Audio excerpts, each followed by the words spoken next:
Bracing for a bitter cold around the bi-state, you are taking a live look at the MoDOT facility in Creve Coeur, where snowplows are already clearing the streets once the snow falls. They're getting ready to, I should say. In just a few hours, we're going to hear the weather plan from St. Louis city officials as well. Our Sydney Stallworth is live outside the St. Louis City Streets Department in South St. Louis, I should say, with more on the prep work that's underway on the local and statewide levels. Good morning, Sydney.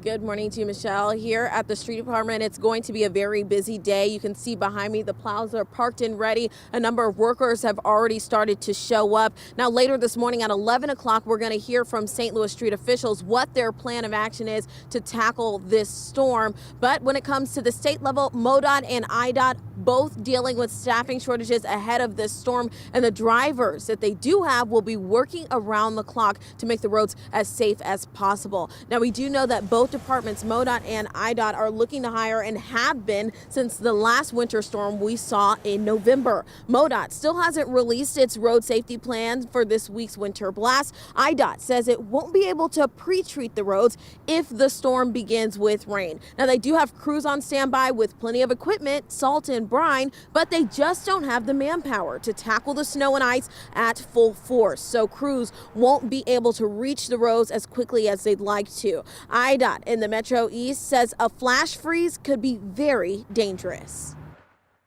It will be a race on how well the pavements will drain relative to how cold it gets. I would actually advise people, you need to think about sitting tight for a while and letting us get 2 rounds.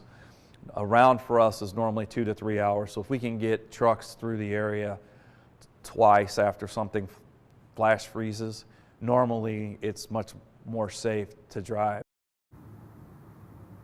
Now, this morning, an executive order signed yesterday by Missouri Governor Mike Parson goes into effect. The executive order enacts the state of emergency plan for the state, as well as mobilizes the National Guard. Now, those troops are going to be helping with state and local efforts to battle this storm. Reporting live in South St. Louis, I'm Sydney Stallworth, 5 on your side.